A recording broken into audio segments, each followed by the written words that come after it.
A warrior lives by acting, not by thinking about acting, nor by thinking about what he will think when he has finished acting. Whenever a warrior decides to do something, he must go all the way. But he must take responsibility for what he does, no matter what he does. He must know first why he is doing it, and then he must proceed with his actions without having doubts or remorse about them. A warrior takes responsibility for his acts, for the most trivial of his acts. An average man acts out his thoughts and never takes responsibility for what he does. There is no emptiness in the life of a warrior. Everything is filled to the brim. Everything is filled to the brim. And everything is equal. A warrior goes to knowledge as he goes to war, wide awake, with fear, with respect, and with absolute assurance.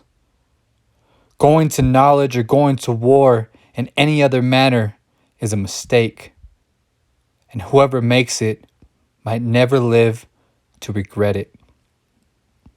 When a man has fulfilled all four of these requisites, to be awake, to have fear, respect, and absolute assurance, there are no mistakes for which he will have to account. Under such conditions, his actions lose the blundering quality of the acts of a fool. If such a man fails or suffers defeat, he will only have lost a battle, and there will be no pitiful regrets over that. Dwelling upon the self too much produces a terrible fatigue. A man in that position is deaf and blind to everything else. The fatigue itself makes him cease to see the marvels all around him. To be angry at people means that one considers their acts to be too important. It is imperative to cease to feel that way. The acts of men cannot be important enough to offset our only viable alternative, our unchangeable encounter with infinity.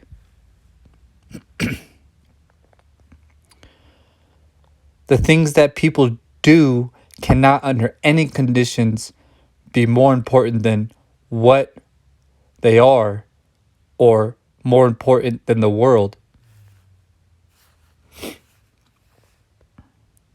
And thus, a warrior treats the world and people as an endless mystery, and what people do as an endless folly. Anything is one of a million paths. Therefore, a warrior must always keep in mind that a path is only a path. If he feels that he should not follow it, he must not stay with it under any conditions. His decision to keep on that path or to leave must be free of fear or ambition. He must look at every path closely and deliberately. There is a question that a warrior must ask, mandatorily. Does this path have a heart? All paths are the same. They lead to nowhere.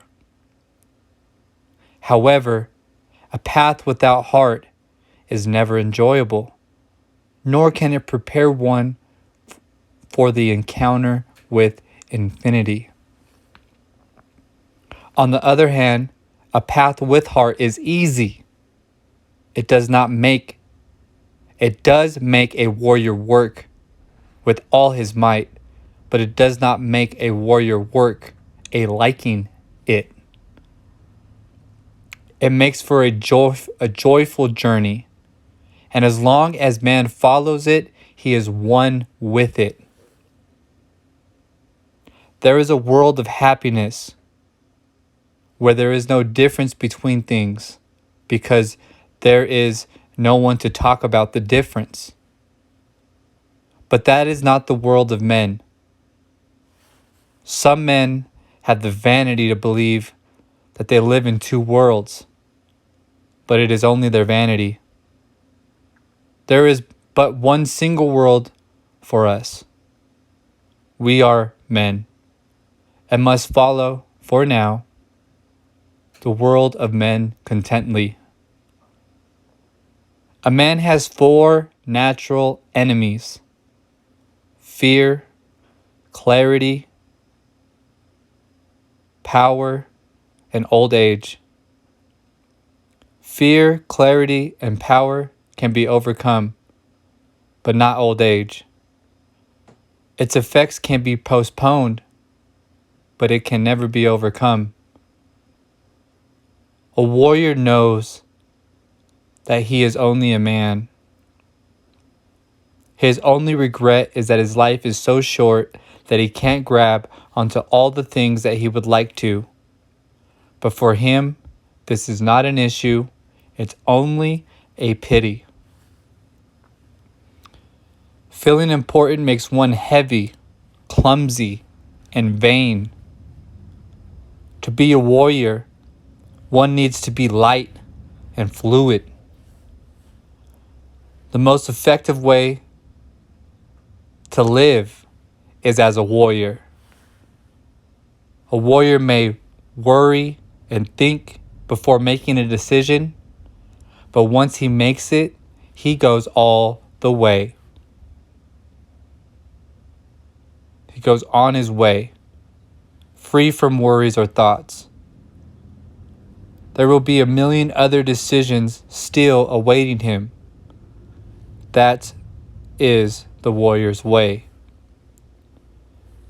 A warrior thinks of his death when things become unclear. The idea of death is the only thing that tempers our spirit. A warrior must know that his acts are useless, and yet he must proceed as if he didn't know it. This is a warrior's controlled folly, like Solomon's vanity.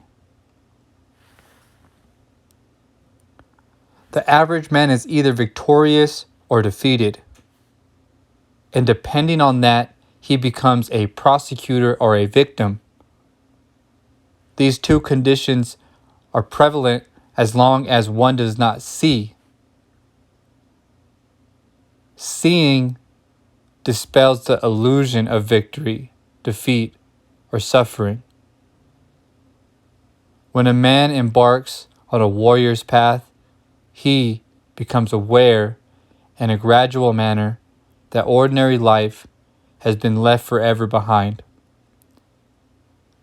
The means of the ordinary world are no longer a buffer for him, and he must adopt a new way of life if he is going to survive.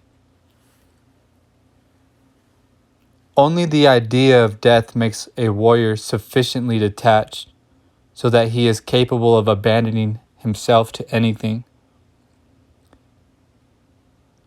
He knows his death is stalking him and won't give him time to cling to anything. So he tries, without craving, all of everything. The spirit of a warrior is not geared into indulging and complaining, nor is it geared to winning or losing. The spirit of a warrior is geared only to struggle, and every struggle is a warrior's last battle on earth.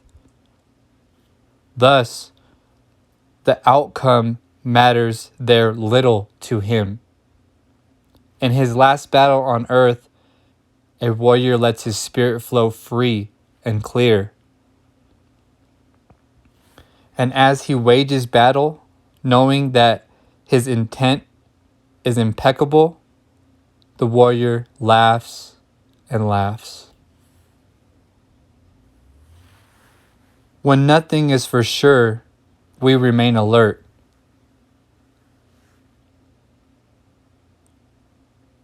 primarily on our toes. It is it is more exciting not to know what bush the rabbit is hiding in than to behave as though we know everything. Other than his death, the warrior knows nothing on this earth is for sure. Every time a man sets himself to learn, he has to labor as hard as anyone can. The limits of his learning are determined by his own nature. Fear of knowledge is natural. All of us experience it, and there is nothing we can do about it. But no matter how frightening learning is, it is more terrible to think of a man without knowledge. We hardly realize that we can cut anything out of our lives anytime in a blink of an eye. As long as a man feels that he is the most important thing in the world, he cannot appreciate the world around him. He is like a horse with blinders. All he sees is himself, and he is apart from everything else. In a world where death is the hunter, there is not time for regrets or doubts. There is only time for decisions. It doesn't matter what the decisions are. Nothing could be more or less serious than anything else. In a world where death is the hunter, there are no small or big decisions. There are only decisions that a warrior makes in the face of his inevitable death.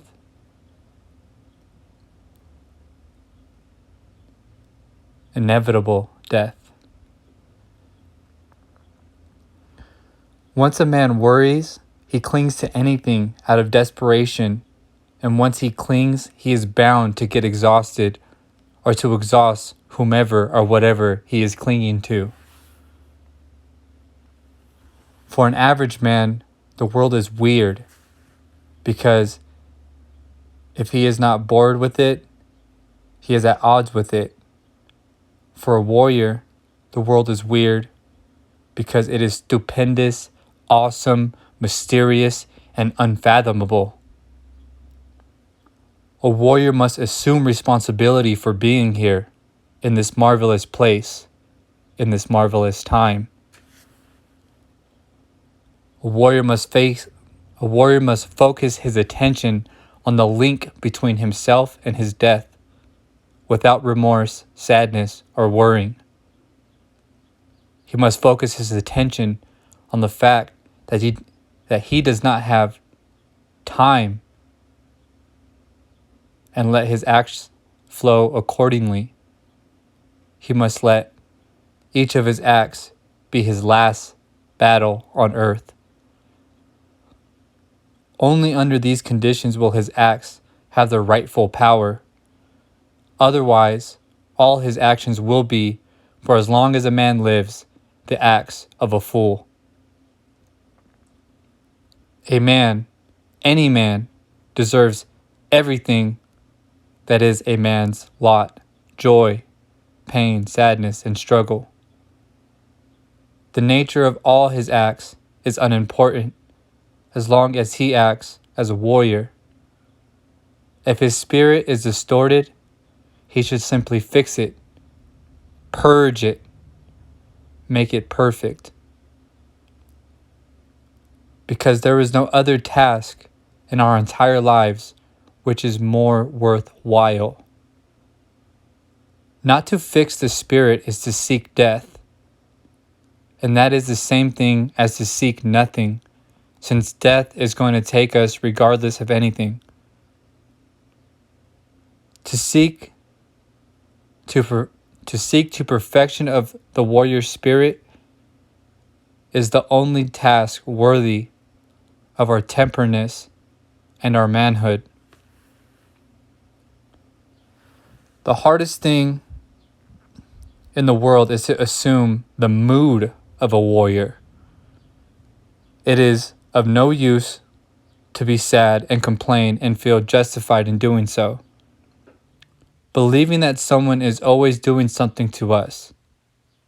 Nobody is doing anything to anyone, much less to a warrior. A warrior is a hunter. He calculates everything. That's control. Once his calculations are over, he acts. He lets go. That's abandon. A warrior is not a leaf at the mercy of the wind. No one can push him. No one can make him do things against himself or against his better judgment. A warrior is tuned to survive, and he survives in the best of all possible fashions. A warrior is only a man, a humble man. He cannot change the designs of his death, but his impeccable spirit, which has stored power after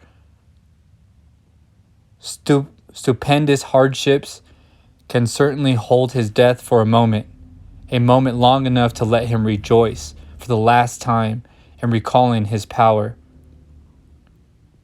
We may say that this is a gesture which death has for those who have an impeccable spirit. A warrior doesn't hold to remorse or place unwarranted importance on the self or too much emphasis on his acts. The trick is what one emphasizes. We either make ourselves miserable or we make ourselves strong. The amount of work is the same. The self-confidence of a warrior is not the self-confidence of an average man. The average man seeks certainty in the eyes of the onlooker and calls that self-confidence. The warrior seeks impeccability and calls that humbleness. The average man is hooked to his fellow man, while the warrior is hooked only to infinity. The internal dialogue is what grounds people to their daily world. The world is such and such and so, only because we talk to ourselves about it being such and so. The passageway into the world of the warrior opens up after a man has learned to shut off his internal dialogue. Whenever the warrior learns to stop the internal dialogue, everything becomes possible. The most far-fetched schemes become attainable. The humbleness of a warrior is not the humbleness of a beggar. The warrior lowers his head to no one, but at the same time does not permit anyone to lower their head to him. The beggar, on the other hand, falls to his knees at the drop of a hat and scrapes the floor for anyone he deems to be higher. But at the same time, he demands that someone lower than him scrape the floor for him. The flaw with words is that they always make us feel enlightened. But when we turn and face the world, they always fail us when we end up facing the world as we always have, without enlightenment. For this reason, a warrior seeks to act rather than to talk. And to this effect, he gets a new description of the world, a new description where talking is not that important and where new acts have new reflections. Knowledge is the most peculiar affair, especially for a warrior. Knowledge for a warrior is something that comes at once, engulfs him, and passes on. Knowledge comes to a warrior floating like a dust that covered the wings of a moth. For a warrior, knowledge is like taking a shower or being rained on by specks of gold dust. The world is unfathomable, and so are we. And so is everything and being that exists in the world. A warrior must cultivate the feeling that he has everything needed for the extravagant journey that is his life. What counts for a warrior is being alive. Life in itself is sufficient, self-explanatory, and complete. Therefore, one may say, without being presumptuous, that the experience of experiences is being alive. Warriors do not win victories by beating their heads against walls, but by overtaking the walls. Warriors jump over the walls, they do not demolish them. An average man thinks that indulging in doubts and tribulations is the sign of sensitivity and spirituality. The truth of the matter is that the average man is the farthest thing imaginable from being sensitive or spiritual. His puny reason deliberately makes itself into a monster or a saint, but he is truthfully too small for such a big monster or saint role. To be a warrior, it is not a simple matter of wishing to be. It is rather an endless struggle that will go on to the very last moment of our lives. Nobody is born a warrior in exactly the same way that nobody is born an average man. We make ourselves one or the other. Human beings are perceivers, but the world that they perceive is an illusion created by the description that was told to them from the moment they were born. In essence, the world that their reason wants to sustain is the world created by a description and its dogmatic and inviolable rules, which their reason learns to accept and defend. Their reason makes them forget that a description is only a description, and therefore they realize it. Human beings have entrapped the totality of themselves in a vicious cycle from which they rarely emerge in their lifetimes. Only as a warrior can one withstand the path of knowledge. A warrior cannot complain or regret anything. His life is an endless challenge, and challenges cannot possibly be good or bad. Challenges are simply challenges. The basic difference between a warrior and an ordinary man is that the warrior takes everything as a challenge, while an average man takes everything as a blessing or a curse. When one has nothing to lose, one becomes courageous. We are timid only when there is something we can still cling to. Any habit needs all of its parts in order to function. If some parts are missing, the habit is disassembled. Human beings love to be told what to do, but they love even more to fight and not to do what they are told. And thus, they get entangled in hating the one who told them in the first place. The warrior's way offers a man a new life, and that life has to be completely new. He can't bring to that life his ugly old ways. The only freedom that warriors have is to behave impeccably. Not only does impeccability carry with it freedom, it is the only way to strengthen out the human form. People's actions no longer affect a warrior when he has no more expectations of any kind. A strange peace comes from the ruling force of his life. The course of a warrior's destiny is unalterable. The challenge is how far he can go and how impeccable he can be within those rigid bounds. A warrior's ultimate accomplishment is to enjoy the joy of infinity.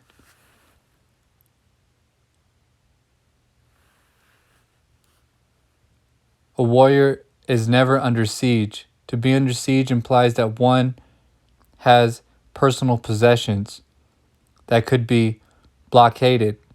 A warrior has nothing in the world except his impeccability, and impeccability cannot be threatened.